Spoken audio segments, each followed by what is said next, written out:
Արցախի հարավային լեռնաշղթաներում իշխանագետից աջ անտառներով պատված լեռնալանջին ժամանակի փոշու միջից մինչ օրս վեր է խոյանում մի վանք,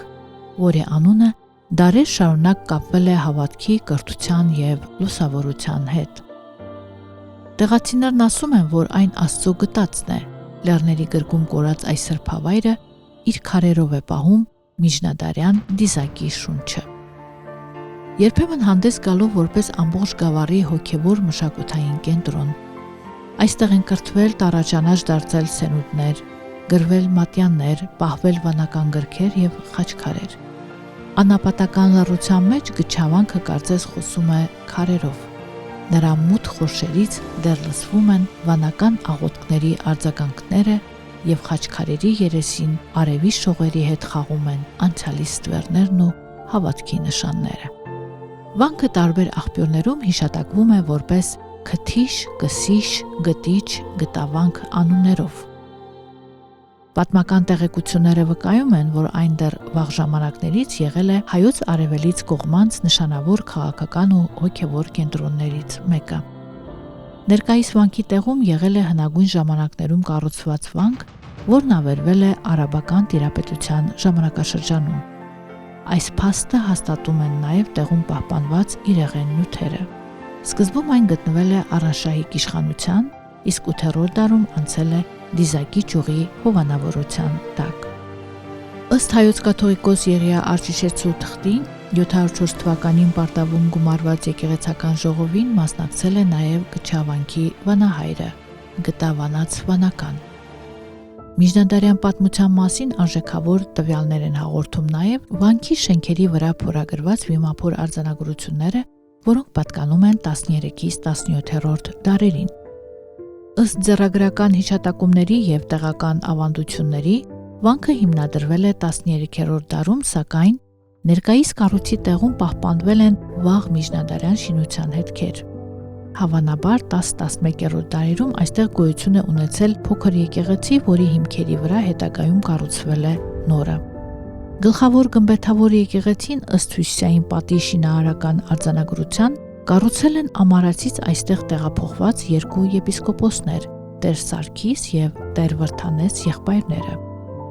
Շինարարությունը սկսվել է 1241 թվականին և տևել 7 տարի, ավարտվել 1248 թվականին։ Այս արձանագրությունները հաստատում են այն դեպքերի իրողությունը, որ Մելիք Եգանը իր կողմից Գչավանքի վանահայր կարգված Ղուկաս վարդապետը և Մելիք Եսային նորոգել են վանքի կաթողիկեն, բարեկարգել Մելիքանիստող գյուղը, վերանորոգել Սուրբ Ստեփանոս, Սուրբ Հովհաննես և Թեժ եկեղեցիները։ Այս երկու եպիսկոպոսներն այստեղ են հավաքել թաթար-մողոլների արշավներից կործանված ամարած վանքի միաբաններին, ովքեր 1241-1246 թվականներին դեռ ողջ էին։ Այդ արձանագրության մեջ նշվում են ոչ միայն վանքի շինարարության հետ կապված տվյալներ, այլ նաև որոշակիությամբ վկայակոչված են վանքապատկան տարածությունները։ Դրանք վանքին է նվիրել Դիզակի Գագիկ թագավորը, ժառանգորդներն ու այլ նվիրատուններ։ Ի հավնո գետո մինչ երասխան, մինչ ավազն գատուհատի, Բակունիս վաղազնագետով, ի քարատնիս և խոզանագետով, Զարիստ յուր գետովն, Հակարի հազարագետովն, Քրդագետ յուր գետովն յուր սահմանովն, Դիզակ, Բելուկան յուր գետովն և հայրենիքն եկեղեցվոյս տվինք, Փարախն ու գոտանոցն, եկեղեցաձորն յուր սահմանովն։ 15-րդ դարում Գչավանքը դարձել է նաև մշակութային կենտրոն, ունեցել է գրչատուն, որտեղ հավաքված էին բազմաթիվ նշանավոր գրչագրեր։ 1717 թվականին Գչավանքի գլխավոր եկեղեցու գմբեթը նորոգել է Տողի գյուղացի Սայունը։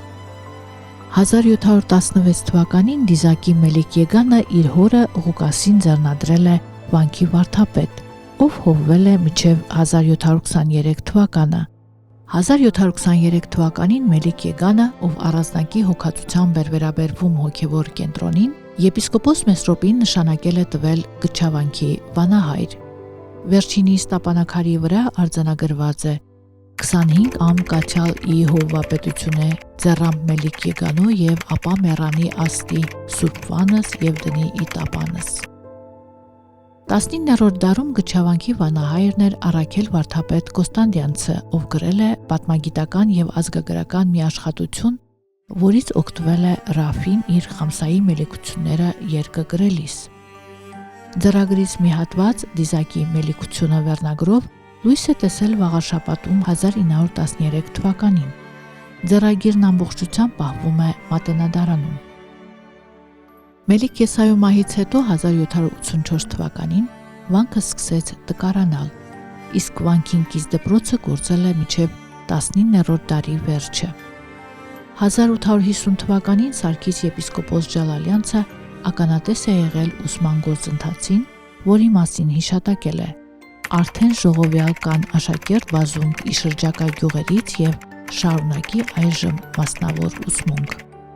Գչավանքի հուշարձանն իր արվեստով բարձր ճարտարապետական առանձնահատկություններով հայ բազմադարյան ճարտարապետության նշանավոր կոթողներից մեկն է։ Արցախ աշխարհի քարագործ վարպետները չեն պարփակվել իրենց ճարտարապետական միջավայրում։ Նրանք հայկական մյուս նահանգներից վերցրել են ավելի նորն ու գեղեցիկը։ Շքեղ բնության հետ ունեցած ներդաշնակությամբ, համալիրների տարբեր մասերի համամասնությունների համաչափություններով, ճակատային պատերի հարդարանքի սուրբ ձևերով այն ինքնատիպ է։ Լեոն իր «Իմ հիշատակարանը» գրքում վանքի ճարտարապետությունը բնութագրում է որպես բագրատունյաց ոճի կնիկ կրող։ Գչավանքի համալիրը բաղկացած է մի քանի շինություններից, գլխավոր եկեղեցուց, դրան արևմուտքից գծված գավթից եւ հյուսիսային կողմում գտնվող միանավ եկեղեցուց։ Գլխավոր կառույցներից դեպի արևմուտք պահպանվել են բնակելի շինությունների եւ պարսպի ավերակներ, որոնք հավանաբար ծառայել են որպես վանական կացարաններ եւ պահեստային տարածքներ։ Համալիրը հարուստ է խաչքարերով եւ վիմական արձանագրություններով, որոնց մի մասը հողի մեջն է թաղված կամ գետնին ընկած վիճակում։ Գչավանքում են պահպանվել նաև միջնադարյան ձեռագրեր, որոնք վկայում են վանքի կրթական եւ գրչական գործունեության մասին։ Վանքի շուրջը տարածվում է գերեզմանոցը, որի զգալի մասը ավերված է։ Միայն քիչ թվով տապանաքարեր են պահպանվել տեղում, իսկ մեծ մասը ծածկված է հողով կամ կիսավեր վիճակում։ Գլխավոր եկեղեցին իրենից ներկայացնում է միջին չափերի գմբեթավոր դահլիճի տիպ։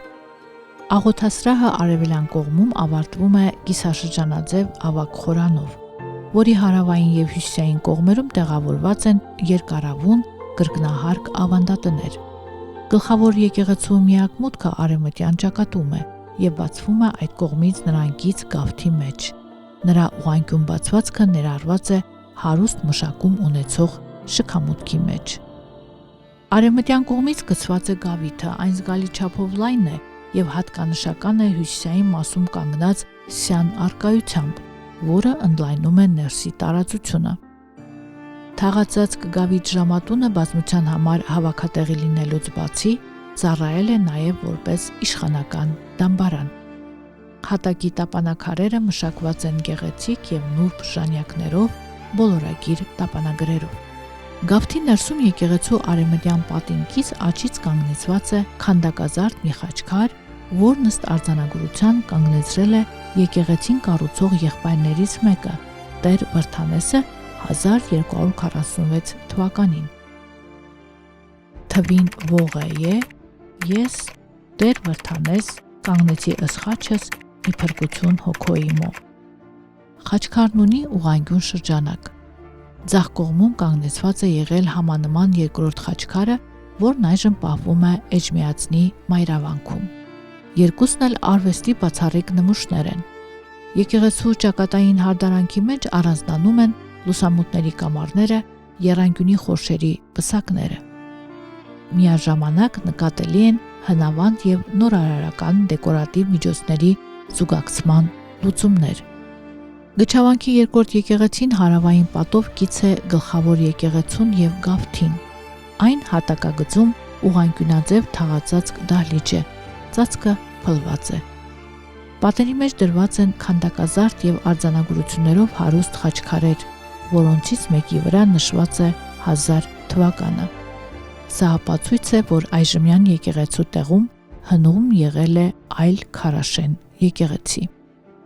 Գչավանքի պաշտամունքային կառույցների արևմտյան կողմում պահպանվել են բնակելի սենյակների և պարսպապատի շինարարական ավերակները։ Գչավանքի տարածքում նաև բազմաթիվ բարձրարվեստ խաչքարեր կան։ Դրանցից ամենահինը 9-րդ, իսկ ամենանորը 19-րդ դարի թվագրություններ ունեն։ Դրանց մեջ իրենց նրբությամբ և ճարտարապետական կատարելությամբ հատկապես առանձնանում են երկու խաչքարեր, որոնք տեղադրված են գլխավոր եկեղեցու մուտքի երկու կողմերում պատի մեջ։ 2020 թվականին ավարտին է հասցվել Գչավանքի վերականգնման աշխատանքները, որը տևել էր մի քանի տարի վերականգնող ճարտարապետ Սամվել Այվազյանի նախագծով։ Գչավանքը մի քանի անգամ ասպատակվել է, ավերվել է, գերվել է, բայց միշտ նրա ազատագրողները հասել են և ազատագրել են վանքը, յուր շրջակայքը։ Գչավանքն այսօր ժամանակավոր բռնազավթված է Ադրբեջանի կողմից։ Այո, ժամանակավոր։ Քանզի Մելիք Եգանի, Եսայի Աբու Մուսեի ժառանգները չեն կարող երկար ժամանակ գերված թողնել դիզակի այդ գոհարը։